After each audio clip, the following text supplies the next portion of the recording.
इस भोली सी शक्ल सूरत के प्राणी को देख रहे हैं आप? इस भोली सी शक्ल सूरत के प्राणी की शक्ल पर मत जाइए। ये प्राणी है फ्रॉम अ दुर्लभ प्रजाति, लेकिन इसकी एक बात बिल्कुल नहीं जाती।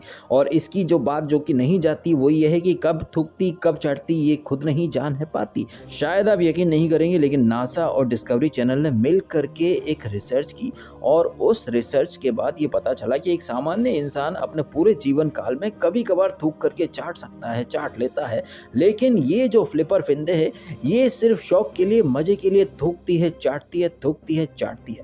ये फ्लिपर फिंदे फेमस हुई थी अंगूरी भाभी बनकर। भाभी जी घर पर है शो में अंगूरी ये बनी, और उन्होंने लोगों को अपने अंगूरी वाले अंदाज से दीवाना बना दिया। लेकिन कुछ ही दिनों के बाद ये जिस शो से फेमस हुई, उसी शो को कहीं ना कहीं खरी खोटी सुनाने लग गई। मेकर्स को, को एक्टर्स को इन्होंने खूब कोसा, और वो जो प्रोग्राम था भाभी जी घर पर है, वो जिस चैनल पर आता था, उस चैनल के क्रिएटिव हेड कहिए, डायरेक्टर कहिए, विकास गुप्ता के साथ ये बिग बॉस में आती हैं। बिग बॉस ये इत्तेफाक से जीत भी जाती है, लेकिन एक साल के बाद ही big boss and big boss की टीम एंड बिग बॉस जिस चैनल पर आता था, उस चैनल को ये खरी खोटी सुनाने लगती है। और अब यहाँ पर काफी टाइम के बाद ये उसी चैनल पर एक और शो करती हैं, जिस शो का नाम है झलक दिखला जा, जिसमें ये इत्तेफाक से बड़ी ही जल्दी एलिमिनेट हो जाती हैं। लेकिन जैसे ये मोहतरमा उस शो से आउट होती हैं, सडनली इनके अंदर का फ्लिपर अंदाज या फिर थूक कर चाटने वाला अंदाज बाहर आ जाता है, और अंगूरी के अंगूर खट्टे हो जाते हैं। और जिस शो के जजेस की ये बीते कुछ हफ्ते तक तारीफें कर रही थी, सडनली ये जजेस इनके लिए खराब हो जाते हैं। करण जौहर को डांस नहीं आता, नोरा को हिंदी नहीं आती। अरे मोहतरमा, जब आप कह रहे हो कि करण जौहर को डांस नहीं आता, तो वो कैसे जज बन सकता है?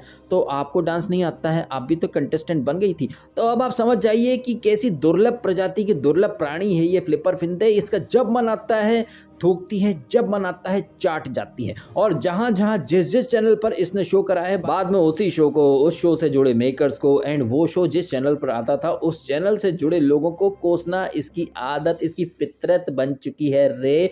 तो जिस तरह से ये झलक दिखला जा करण जौहर, माधुरी, नोरा को कोस रही है, ये तो होना ही था भाई, ये तो एक्सपेक्टेड ही था। क्योंकि वो फ्लिपर फिंदे ही क्या जो फ्लिप ना मारे, क्योंकि फ्लिप मारना तो इसकी फितरत में है। और वो फ्लिपर फिंदे जो नेशनल टीवी पर अपनी खुद की फैमिली को जलील कर सकती है, अपने माँ बाप भाई मतलब हर किसी को ये टारगेट कर सकती है, वो किसको टारगेट नहीं करेगी भाई? आप समझ जाइए मेरी और इसकी कंट्रोवर्सी में इसने कैसे मुझे बलि का बकरा बनाया। और अब जब इसको खुद को डांस नहीं आता और वहां से एलिमिनेट हो गई, ये सोच रही थी कि रो के धो के आंसू बहा के आगे पहुंच जाएगी, लेकिन कैसे पहुंचेगी? तेरी असलियत हम दुनिया को दिखा चुके हैं बॉडम महिला। तो कितनी बड़ी वाली बॉडम है, तू बस ट्विटर पर हाय एंजल्स, हेलो एंजल्स, ये इतनी घनघोर लेवल की बॉडम महिला है कि शो के पहले ही करण जौहर की तारीफें करती थी। इनफैक्ट अभी बिग बॉस 16 में जो साजिद खान है, ये उसको भी सपोर्ट कर रही है। कोई आश्चर्य की बात नहीं है भाई साहब, अगर कुछ दिनों बाद ये बॉडम महिला साजिद खान को भी खरी खोटी सुनाई कि बताओ एक मॉलेस्टर को, एक हैरेसर को आपने बिग बॉस में कैसे जगह दे दी। तो ये कब थूकती है, कब चाटती है, कोई नहीं जानता। मैं तो कहता हूं कि पहली फुर्सत में सरकार को एक काम करना चाहिए,